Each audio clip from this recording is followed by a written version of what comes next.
Bismillahirrahmanirrahim. Assalamualaikum warahmatullahi wabarakatuh.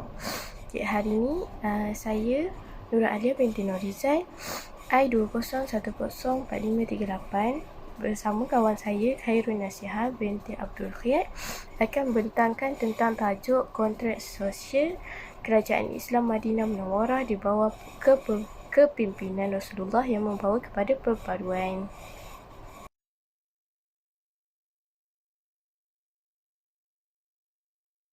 Okey, ni sedikit sebanyak isi kandungan yang akan kami bentangkan untuk hari ini.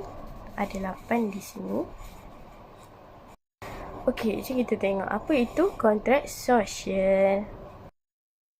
Kontrak sosial ialah persetujuan yang telah dicapai antara pihak-pihak yang berkepentingan untuk membentuk sebuah masyarakat yang padu dan sejahtera dengan setiap pihak bersedia bertolak ansur serta mengenepikan kepentingan peribadi tertentu. Okey, seterusnya apa pula kontrak sosial dalam negara Islam ni? Okey, kontrak sosial dalam negara Islam yang pertama ialah Sahifah Al-Madinah.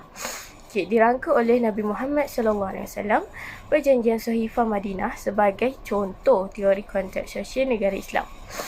Seterusnya menyusun hubungan antara beberapa kabilah dengan kelompok etnik membentuk masyarakat Islam di Madinah. Okey, seterusnya kepimpinan Rasulullah SAW. Nabi Muhammad SAW menegaskan setiap orang adalah pemimpin dan bertanggungjawab terhadap pimpinannya. Okey, sebelum itu, apa itu kepimpinan? Kepimpinan ialah satu proses interaksi sosial yang dialami oleh manusia setiap hari. Okey, melalui kepimpinan Rasulullah ni, dasar-dasar politik perundangan Islam di Madinah diperakui adalah komprehensif. Baginda mengubah corak pemerintahan bangsa Arab secara beransur-ansur, pemerintahan yang lengkap dan sempurna meliputi hal ehwal keduniaan dan kehidupan. Sahifah Madinah merangkumi semua penduduk Madinah iaitu Muhajirin, Ansar, etnik-etnik Yahudi dan musyrikin. Seterusnya, memperakui kebebasan dan kemerdekaan mereka dalam menganuti agamanya, menjaminkan keselamatan harta benda mereka, menentukan kewajipan dan menjamin hak warga negara Madinah. Okey, seterusnya kepimpinan Rasulullah SAW di Madinah pula macam mana? Okey, jom kita tengok. Okey, yang pertama, baginda Nabi Muhammad SAW mempersaudarakan Muhajirin dan Ansar, iaitu membentuk masyarakat Islam di mana semua orang Islam bersaudara. Maksudnya Muhajirin dan Ansar semua bersaudara. Okey, yang kedua, membuat satu ikatan perjanjian. Membuat satu perjanjian yang dapat diterima oleh semua kumpulan sosial yang bercorak majmuk. Sebab ada kumpulan Ansar, ada kumpulan Muhajirin. Jadi Nabi buat satu ikatan perjanjian yang semua orang boleh terima. Okey, yang seterusnya, pembinaan masjid. Agenda penting menggerakkan pembangunan duniawi dan ukhrawi umat Islam. Sebab dekat masjid ni lah umat Islam berkumpul. Bismillahirrahmanirrahim. Assalamualaikum warahmatullahi wabarakatuh. Nama saya Khairul Nasihah binti Abdul Khiyat. Nombor kami matrik I20104517. Baiklah, saya akan teruskan pembentangan dengan apa itu Piagam Madinah. Sahifah atau piagam disebut sebagai dokumen kanun atau perjanjian yang bertulis. Piagam Madinah ialah satu dokumen politik yang mempersatukan komuniti-komuniti penduduk Madinah dalam kehidupan sosial politik bersama di bawah kepimpinan Rasulullah SAW yang mana telah dimeterai pada tahun pertama Hijrah.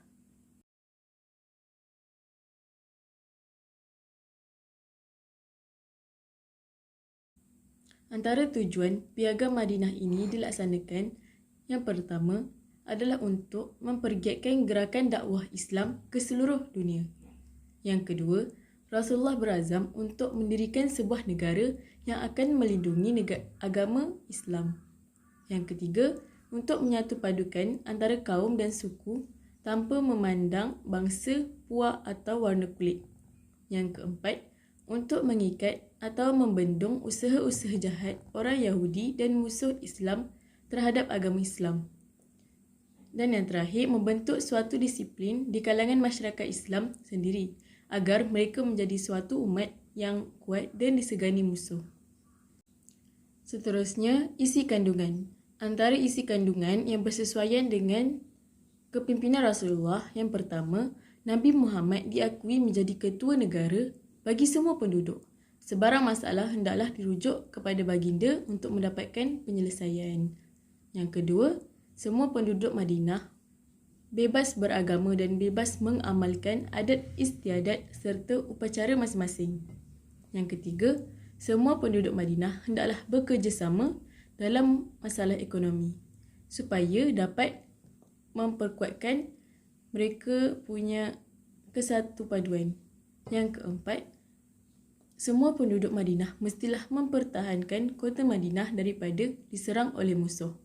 Yang kelima, orang Yahudi hendaklah membayar perbelanjaan peperangan bersama-sama dengan orang Islam.